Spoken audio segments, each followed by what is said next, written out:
Praise. Magandang gabi po sa inyong lahat. Purihin ang Diyos sa pagkakataon na pinagkaloob niya sa atin upang patuloy na makapanambahan sa lugar na ito at makapag-aral ng kanyang banal na salita. Mag-aral po tayo. Magkaroon lamang po tayo ng maikling pagre-review. Ito pong pag-aaralan po natin ay pangalawa sa series na atin pong tinatalakay noong isang linggo. Sa darating na Sunday, magkakaroon naman po tayo ng panibagong series. Meron akong wino-workout tungkol naman sa pag-ibig. Kaya ito ay yung mga nagmamahal sa inyo, tatamaan dito. Yung mga hindi marunong magmahal, tatamaan din naman kayo. Okay, ang pag-aaral po natin ay nauna yung part 1 po natin, the impact of our presence to the world being the salt of the earth. Nakita natin ito sa Matthew, Mark, at saka sa Luke. Ibig sabihin ng impact. Ano ibig sabihin nito? Ang kinuha natin ay yung pangalawa. The effect or influence of one person, thing, or action, or another. Ang mga Kristiyano, ang mga anak ng Panginoong Diyos, sa ayaw at sa gusto natin, nag-iiwan po tayo ng impact. Nag-iiwan po tayo ng impluensya sa mga lugar, maaring sa tahanan po natin, sa community natin, sa paaralan o sa trabaho po natin. Naalala ko tuloy, merong isang kwento. Merong isang tourist na naghahanap ng alak doon sa isang community. Lahat ng pasukan niyang tindahan, walang alak. Sabi nga, ano bang klaseng community ito? Kahit na anong tindahan ang pasukin ko, wala akong makitang alak. So naging curious siya, tinanong niya yung isang nagtitinda. Sabi niya ganon, bakit lahat ng pasukin kong tindahan dito ay walang alak? Ano ang dahilan? Bakit walang alak dito? Sabi ganon nung nagtitinda, kasi ganito yan. 100 years ago, merong isang missionary na nag-preach dito. Lahat ng buong barangay ay nakonberte. Inirenounce nila ang pagtitinda ng alak at hanggang ngayon, hindi na uli bumalik ang pagtitinda ng alak. Minsan, patay ka na, mga kapatid. Yung impact, yung influence na iniwan mo as a Christian, nandun pa rin. Nakikita pa rin, nandun pa rin. Wala na ang pangalan mo, wala ka na. Pero yung influensya na iniwan mo sa iyong tahanan, sa iyong opisina, sa iyong paaralan ay maaaring nandun pa. So nakita po natin ang tatlong bagay. As a salt of the earth, we need to permeate the world. Kalatan natin ang mundo. Hindi tayo magkalat sa buong mundo. Kundi intentionally, inilagay tayo ng Panginoong Diyos. Parang salt. Nag-aasin ka lang ba sa ulo ng isda? Hindi. Sa buntot ng isda? Hindi. Buong isda, inaasinan mo yan. Ibig sabihin, ganyan ang ginawa sa atin ng ating Panginoong Diyos. We need to preserve our saltiness in the world. And number 3, we need to do our purpose while in the world. Ngayon naman po, pag-uusapan po natin the impact of our presence to the world, part 2, being the lights of the world. Makikita po natin ang ating pong passage sa Matthew chapter 5, 14 to 16. Meron lang akong dalawang bagay na unang gustong linawin bago po tayo pumasok sa ating pong outline. Tingnan po natin ito. Sabi dito, you are the light of the world. Anong klaseng light ito? Then Jesus said again, and spoke to them, saying, I am the light of the world. Ano kaya ang tama? Ang mga disciples dito, in Matthew chapter 5, verse 14, the disciples are lights of the world. While in John chapter 8, verse 12, it says here, Jesus is the light of the world. Which is right. Anong tama rito? Wag natin pagtatalunin ng Biblia. Both of them are right. Lahat yan, tama. Ano ibig sabihin? Kaya tayo naging lights of the world because of Christ. Because of Christ. Kaya kung hindi dahil kay Kristo, hindi ka light. Kung wala sa'yo si Kristo, hindi ka ilaw ng sanlibutan. Originally, ang ilaw talaga ng sanlibutan, si Jesus Christ. Ngayon, ikaw, dahil sa pagtanggap mo sa ating Panginoong Kristo, ikaw ay ginagawa niyang ilaw ng sanlibutan. Sa ayaw at sa gusto mo, mga kapatid, ilaw ka ng sanlibutan. Yun ang intention talaga ng ating Panginoong Diyos o ng ating Panginoong Kristo. Pangalawa, na gusto kong linawin, tingnan po natin dito. You are the lights of the world. Tingnan natin, nor does anyone light a lamp. Banggitin nga po natin, lamp. Ang tinutukoy na light dito ay lamp. Bakit? Nilinaw yan. Sapagkat meron tinatawag na fire. Bakit hindi sinabi ng ating Panginoong Diyos, you are the fire of the world? Parang parang bonfire. Di ba? Parang bonfire ito. Ito yung nangyari kay Peter. Naalala niyan. after they had kindled a fire in the middle of the courtyard and had sat down together. So, meron binanggit dito na fire. Meron ding klase na, ano naman dito? Lanterns and torches. Meron namang klase ng ilaw na lantern and torches. So, hindi tayo kinumpara sa lantern and torches. Kinumpara lang tayo sa maliit na ilaw. Lamp lang, maliit. Most probably, pagka pumapasok sa isip nyo anong lamp, anong pumapasok sa isip natin? Ilaw ng sanlibutan. Pagka bata, tinanong mo, flashlight. Dahil modern na. Pagka yung mga bata pang masyado ngayon, LED light. Pa-modern, di ba? Pero, pag ang tinanong mo ay yung mga 50 anyos pataas, pag sinabi mong ilaw, pag sinabi mong light, ano pumapasok sa isip niyan? Gasera, di ba? Pagka mga katulad ni Kuya Rainiel, gasera na. Ano ibig sabihin? Gasera yan, di ba? Yan ang pumapasok sa isip natin. Meron ba nakakaalala ng gasera dito? Ha? Kukunti lang kami. Sa Cavite, perok-perok ang tawag dyan eh. So, gasera, o kaya yung Coleman ba tawag natin doon? O lampara, yan. Naalala nyo ng pagka ikaw may hawak ng gasera? Pagka ikaw may hawak ng gasera sa naglalakad kayo? Ano nangyayari dyan? Asahan mo, mga kapatid, pag uwi mo, puro agiw ang ilong mo. Pag ginano mo, itim na itim yan. Yun ang pumapasok sa isip natin. Pero, ilagay natin sa context, malilinawan nyo mamaya. Normally, ito yung klase ng ilawan. Hindi yung katulad ng gasera. Hindi rin natin pwede kumpara sa flashlight. Hindi rin pwede kumpara sa LED light. Ito yung normal yan. Yung madilim lang ng konti, no? Maliit na palayok, pero bukas ang ibabaw. Pakikita ko sa inyo mamaya, bakit intentionally, yan ang in-illustrate ng ating Panginoong Kristo para sa mga Kristiyano o para sa mga anak ng ating pong Panginoong Diyos. So, tingnan natin. Meron po tayong 3 bagay na pag-uusapan. Pasok na po tayo sa ating pong outline. As a light of the world, we are meant to be seen by the world. Number 2, we are meant to shine to the world. Number 3, we are meant to share our light to the world. Yung piniris ko ito sa Musapa, sabi, SSS. Seen, shine, and share our light to the world. Pag-usapan po natin. Number 1. We are meant to be seen by the world. Malinaw yan sa ating passage. You are the light of the world. A city, una sabi, a city set on a hill cannot be hidden. Bakit itinayo ang city? Bakit ka pa magtatayo ng city sa ibabaw ng bundok? Siyempre, para ipakita mo. Di ba? Para nasa ganun, lahat ng tao nakakakita. Diyan daw sa may Surigao, sino ang mga taga Surigao dito? Diyan daw sa Surigao, malayo ka pa, merong isang church na nasa may bundok. Intentionally, mga kapatid, itinayo daw yung church na yun. Laki daw ng church na yun. Alam niyo kung ano yung church yun? Ang church daw yun, ang tawag ay SBMA. Ito yung church ni PBMA, Philippine Benevolent Missionary Association. Ito yung tinayo ni Ecleo, ni brother Ecleo. Kita mo rin yun. Nasa dagat ka pa. Tanaw mo na. Ibig sabihin, ang point, bakit itong itinayo? Para makita. Para mapansin. So ang sabi dito, mga kapatid, you are the light of the world. A city set on a hill cannot be hidden. Nor does anyone light a lamp and put it under the basket. Ano ginagawa mo kapag nag-ilaw ka? Inilalagay mo sa ilalim ng lamesa? Inilalagay mo sa ilalim ng takalan? Hindi. Ang gagawin natin, ilalagay natin yan, mga kapatid, sa talagang lalagyan. Saan ang lalagyan ng ilaw? Sa CR? Hindi sa CR. Saan ang lalagyan ng ilaw? Saan mo nilalagay? Nag-ilaw ka. Saan mo ilalagay? Ha? Saan natin ilalagay? Taas? Kisame?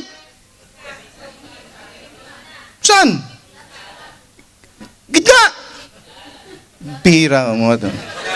Mga tiga-tiga. Analyze natin. Pag naglagay ka ng ilaw, saan mo ilalagay? Saan mo ilalagay ang ilaw na yan? Ha?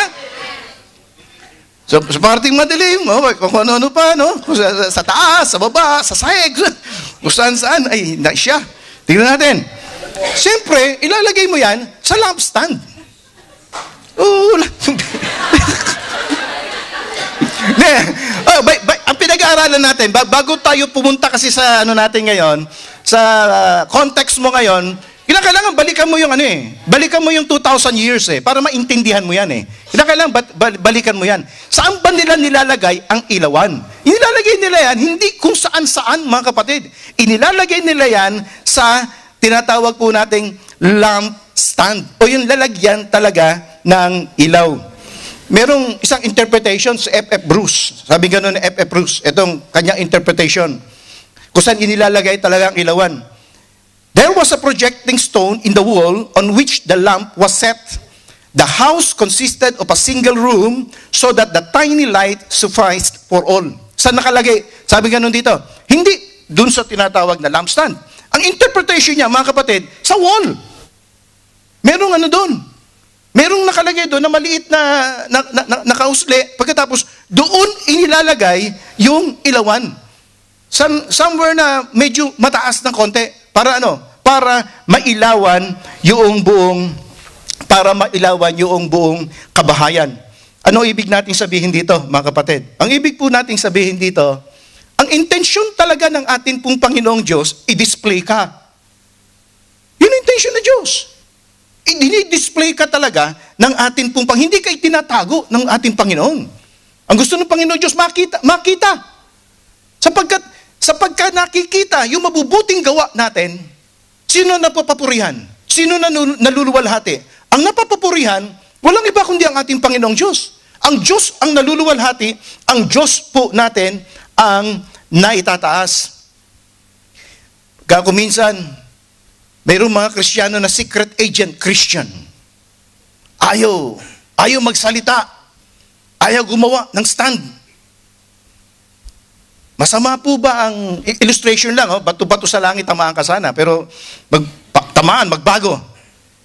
Tanong ko lang, masama po ba ang sugalan sa patay? Hindi kayo makakibo. Pareho, kasi nagpasugal ka masama po ba ang sugalan sa normal sa Pilipino yan Normal sa Pilipino yan Pagka namatayan, ano mangyayari? Sugalan, sakla, kung ano man tongits, kung ano man yan. Ang tanong, masama po ba ang sugalan sa patay? Pagka kuminsan, hindi ka makapag-stand Ano sasabihin mo? Bahala na kayo. Basta ako dun sa nakararami, dun ako. No comment. Ganun nangyayari. Ang tanong mga kapatid, kapag meron kang stand, kinakailangan sabihin mo. Sundin ka man nila o hindi, ang mahalaga, nasabi mo. Sapagkat pag hindi ka nagsalita, ano ibig sabihin nun? Sumasang-ayon ka. Yun na sa akin. Hindi ka nagsalita Hindi ka kumibo. Kung hindi ka nagsalita, hindi ka kumibo, ano ibig sabihin nun? Nag-agree ka, sumang-ayon ka ron. Yun ang konklusyon nun. Pero mahalaga, kung nasabi mo at nag-iisa ka, talo ka sa botohan, okay lang Walang problema sa akin yun, natalo ka Sa botohan, mga kamag-anak mo, hindi mo naman maiwanan. Dahil sa kamag-anak mo rin yun namatay. Alang-alang sa pagkakaisa, alang sa pagkakasundo, nandun ka. Pero nasabi mo kung ano ang stand mo. Nasabi mo na masamang pagsugalan ng patay. At actually, hindi lang patay. Hindi lang sa patay. Masama talaga ang sugal. Ayaw niyo maniwala? Pustahan tayo. Masama yan. Masama talaga yung di ba? Yung pagsusugal. Hindi yan ang nais ng Panginoon Diyos para kumita ng pera. Sabi ng Panginoon, sa tulo ng pawis natin, doon manggagaling ang ating kakainin. Ang point natin, gumawa ka ng stand, ang tungkulin ng isang Kristiyano, ang tungkulin ng isang mananampalataya, mga kapatid, tindigan kung ano yung salita ng Diyos. Kahit nag-iisa ka. Kahit si John the Baptist nga, nagsasuffer pa ng consequence Kung ano yung tama, tinindigan niya kahit nag-iisa siya. Sinabi niya kung ano po yung tama. Mahirap sa maraming mga Kristiyano, mahirap sa maraming mananampalataya, nananatili na lang tayong tahimik. Hindi ganun ang ilaw. Actually, mga kapatid, mas lalong madilim, mas lalong dapat kita ilaw. Mentras madilim, lalong dapat kitang ilaw. Dapat iba yung ugali mo. Kung ang lahat ng tao doon nagmumura, kung ang lahat ng tao doon sa lugar ninyo, pangmumugmura, ikaw dapat iba. Maging iba ka. Sa opisina mo, kung lahat ng tao nag-uuwi ng stapler, dapat iba ka. Dapat iba ka. Computer ang uwi mo, para malaki-laki, no? Computer na inuwi. Hindi ganon. Ang punto ko lang, ang intensyon talaga ng Panginoong Diyos, kaya ginawa kang ilaw, para magliwanag ka, makita yung pagkakaiba, at makita nila yung kapurihan at mapapurihan at maluwalhati ang atin pong Panginoong Diyos. Pagka kuminsan, nasasabi nga ng iba, katulad binanggit ko noong nakarang Friday, sabi ng iba, Kristiyano, hindi Kristiyano, wala namang pagkakaiba yan eh. Hindi kasi nakikita yung pagkakaiba natin eh. Hindi dapat ganun. Dapat makita na tayo po'y distinct. Kung kailan madilim na madilim, dapat lalo kang naliliwanag eh. Lalong nakikita yung pagkakaiba mo sa mga hindi Kristiyano, sa mga hindi mananampalataya. Tingnan po natin ang pangalawa. Meant to shine to the world. Sabi nga nun dito, let your light shine. Let your light shine. Ang ginamit po ay, aminin ko sa inyo, hindi ko na-verify kung ito'y command. Pero parang command, ano? Pero ang natin dito, nasa present tense siya. Ibig sabihin kung ito may command, present tense, ibig sabihin, dire-diretso. Tuloy-tuloy, walang patid. Tingnan natin yung illustration. Ito yung karaniwang ilawan. Yung gasera na nalalaman natin, nakatakip yun. Pag natuyo na ng gasera yon, anong gagawin natin? Ang gagawin natin, papatayin natin, pagkatapos, bubuksan at lalagyan po natin ng gas. Ito iba. Iba to. Yan ang mitya. Sa palagay nyo, kapag natuyo yan, kinakailangan pa bang patayin itong ilaw na to? Manuyo-nuyo na. Kinakailangan pa bang patayin itong ilaw na ito para maglagay ka ng oil? No. Hindi. Kaya nasabi ko sa inyo, kinakailangan balikan mo yung context noon eh. Bukas na yan. Ibig sabihin, magre-replenish ka na lang na magre-replenish hanggang maubos yung mitya. Tuloy-tuloy yan. Tuloy-tuloy na umiilaw yan. Sapagkat nung unang panahon, madilim sa loob ng tent. Kinakailangan talaga na mayroong ilawan na dire-diretso. So anong ibig natin sabihin? Being meant to shine to the world ng dire-diretso. Hindi lang pag nasa church, kundi maging ikaw ay nasa opisina, maging nasa bahay ka. Dapat makita na nagliliwanag ka. Merong mga Kristiyano, parang Christmas light. Hindi parang ilawan, kundi parang Christmas light. Patay sindi. Anniversary. Anon? Pag hindi anniversary, mahal na araw. Kung ganun ba? Bilang na bilang mo. Kung sumimba, mga kapatid, parang KBL lang. Anong KBL? Kasal, binyag, libing. Pag mayroon lang kinakasal, pag may binibinyagan, mayroong inililibing, doon lang mo makikita sa loob ng church. Hindi ganun. Kapag ka Kristiyano ka, kapag ka ilaw ka, kinakailangan pala, dire-diretso kang naglilingkod at dire-diretso nakikita sa iyo yung kaliwanagan ng ating Panginoong Hesukristo. Sabi sa isang survey, sabi sa research ko, an oil lamp is a man-made object used to produce light continuously for a period of time from an oil-based fuel source. The use of oil lamps began thousands of years ago and is continued this day. Ano yung pinanggagatong oil? Pinanggagatong oil. At ang pinaka-pure na oil na ginagatong daw dyan ay olive. Iniisip ko, ano kaya yung kumakatawan sa gatong, sa oil? para na sa ganon ay dire-diretso ang ating pag-iilaw. Ang nakita ko mga kapatid, merong mga kumakatawan dyan. Number 1, ang ating pong worship sa ating pong Panginoong Diyos. Yun yung magiging oil mo na continuously magre-replenish sa'yo. Yung paglilingkod mo sa Diyos. Yung prayer life mo. Yung pagbabasa mo ng salita ng Panginoong Diyos. Dapat, dire-diretso mong ginagawa yan, parang oil. At once na dire-diretso mong ginagawa yan, makikita nyo, sa ayaw at sa gusto mo, mapapansin at mapapansin ka. Magliliwanag at magliliwanag ka. Pero subukan mong tumigil yung prayer life. Subukan mong tumigil ang pagbabasa ng Bible. Subukan mong tumigil yung pag-worship. Subukan mong tumigil yung mga bagay na ginagawa mo regularly sa ating Panginoong Diyos. Makita niyo mga kapatid, magkakaproblema ka. Manghihina ka eh. Aandap-andap yung ilaw mo. Alam niyo isang wino-workout ko message ngayon? Yung love. Parang nakikita ko, yung love, sa spouse, pwede palang mawala. Pwede. Dati mahal na mahal mo siya. Pag nakita mo, parang lalagkit ng mga tinginan ninyo. Ganun mo siya kamahal eh. Yun ang pag-ibig.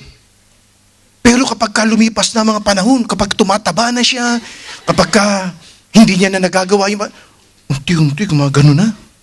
Yung pag-ibig mo sa kanya. So, wino-workout ko message, dapat pala yung pag-ibig pinapaypayan. Parang gatong. Pinapaypayan natin yung pagmamahal. Para nang sa ganun, muling mabuhay yung pagmamahala natin. Abangan nyo yan, mga kapatid. Ganun din naman ang worship. Ganun din naman yung ilawan natin. Ano dapat natin ginagawa? Meron tayong responsibility. Ginawa nga tayong ilaw ng Diyos eh. Pero meron kang responsibility na ipagpatuloy yung pagliliwanag mo. Sa paanong paraan? Oil of worship. Oil of prayer. Oil of devotion. Yun ang mga oil. Huwag natin ititigil yun. Kapag itinigil natin yon, muskila. Magkakaroon tayo ng problema. Aandap na yung ilaw natin. Hindi ka na makapag-stand. Hindi ka na makapag-ano sa mga hindi mananampalataya. Natutuwa ako hindi masyado nagre-react sa Facebook. Pa-like lang ako. Hindi ako masyado pero alam nyo, kakatuwa. Kapag mayroong mga kapatiran na nakikita ko, nagpo-post ng nagpo-post ng mga text sa Bible, nagpo-post ng mga joy, nagpo-post ng mga hope, message of hope. Ang gaganda. Natutuwa. Like akong like. Pero meron naman mga nagpo-post. Hindi ko na gustuhan. Mini-message ko, pini-PM ko yun. Patid, mukhang hindi tama yung message mo. Nagmumura. Doon, dinadaos yung away nila mag-asawa. Sabi ko, ba't hindi na lang kayo mag-usap? Meron ganun. Huwag yung sabihin hindi. Pini-Facebook pa pag-aaway ng mag-asawa. Parang hindi maganda. Hindi talaga maganda. Mga kapatid, anong dahilan? Bakit nakagagawa? Kristyano pero bakit nakagagawa kapag kuminsan ng mga bagay na hindi maganda at madudungisan ang pangalan ng ating pong Panginoon? Minsan kasi yung oil kinukulang na. Nawawala na yung ilaw. Umaandap-andap na. So kinakailangan ng oil. Kinakailangan na naman ng fellowship. Kinakailangan ng worship. Kinakailangan na naman umattend ng TGIS. Kinakailangan umattend ka na naman ng mga Bible studies, prayer meeting. Hindi. Baka ang inaatinan nyo lang, prayer eating, Bible spaghetti. Kung yun lang inaatinan natin. Meron ganun eh. Ay, huwag nyo sabihin sa akin na hindi ako pinagdaanan ko lahat yan. Meron, yun lang ang inaatinan. Prayer eating, Bible spaghetti. Yun lang, mga handa-handa. Kaya bala ko, pagkain sa prayer meeting, alisin. Para makatipid. Para malaman kung sino talaga nagpupunta for prayer. At hindi sa pandikoko. Meron ganun. Pandikoko kasi, lalabas doon, pandikoko. Okay. Tuloy tayo. Being meant to shine. Yun ang intention natin, continuously. At paano tayo mag-shine continuously? Then we need to replenish the oil. Oil of worship, oil of prayer, devotion, lahat yan. Tingnan natin itong pangatlo. Meant to share our light to the world. Tingnan niyo ito, ha? And it gives light to all who are in the house. Let your light shine before men in such a way that they may see, makita nila, your good works and glorify your Father who is in heaven. Sa mga naka-experience sa inyo na lumakad doon sa madilim na lugar, pilapel o ano man, na walang ilaw, wala pa mga poste, saan normally nakapwesto yung may dala ng ilaw? Saan normally nakapwesto yung may dala ng ilaw? Halimbawa, flashlight. Saan normally nakapwesto yan? Sa likod. Sa likod. Hindi pwede sa harapan. Dahil otherwise, yung mga nasa likod, hindi nila makikita. Kapag yan nasa harapan, normally sa likod yun. Para kita lahat kasi maliwanag eh. So, ang point, ikaw lang ang may dala ng ilaw. Pero, isinishare mo yung ilaw sa kanila. Para na sa ganun, hindi sila nadadapa, hindi sila natatapilok sa pilapel, hindi sila napipinsala. No. Ang point ko ito ang point ko. Ilan ang ilaw sa bahay? Tingnan niyo Matthew chapter 5 verse 15. Ilan ang ilaw sa bahay? Itong kagandahan ng Bible, ano? Ang Bible, gumamit si Jesus Christ ng illustration na pamilya, na nandun lahat sa loob ng bahay. Salt. Itaas ang kanang kamay dito nang walang asin sa loob ng bahay. Lahat ho tayo meron. Baka patis, wala pa. Tanungin niyo ako kung may patis ako. Wala akong patis. Wala kaming patis sa loob ng bahay. Pero salt, hindi maaaring wala. Yung ilaw, yan yung pinaka-common eh. Pinaka-common. Ano pa ba mga pinaka-common na wala sa loob ng bahay? Ano? From Facebook, tubig. Yan yung mga karaniwan. Mga karaniwan yan. Ito yung dalawa. Salt and light. Normally, sa tradisyong Palestina, isa lang. Sabi nga umiilaw sa buong kabuhayan eh. Mayroon ako malalim na interpretation dito. Parang prophetical. Ang nakikita ko, ang gagawin ng Panginoong Diyos, sa isang tahanan, mayroong isang magiging anak ng Diyos, mayroong isang magiging born again. At sapat na yung isang na born again na yun para mailawan yung buong bahay. Sino sa inyo rito ang siya lang ang born again sa loob ng bahay, ng tahanan? Ilan pa ang kailangan ninyong maging ilaw? Ilan pa ang kailangan na ma-born again para mailawan ang buong bahay mo? Alam niyo mga kapatid, ikaw lang sapat na. Sa'yo magsisimula. Sa'yo. Sa opisina, ganun din. Kung nag-iisa ka, sa'yo magpapasimula para mailawan sila. Para ma-born again din sila. Huwag mo sabihin, mag-aantay pa ako ng kakampi. Naku, matatagalan ka. Kinakailangan, ikaw pala kung nag-iisa ka, simulan mo na. Simulan mong manalangin. Simulan mong magpatotoo. Simulan mong magpakita na mabubuting halimbawa. At makikita mo eventually, lahat ng yun magiging born again. Lahat ng yun. Makakakilala sa ating Panginoong Diyos. Yun ang nakikita ko. Interpretation, kaya sabi, isa lang eh. And it gives light to all. To all.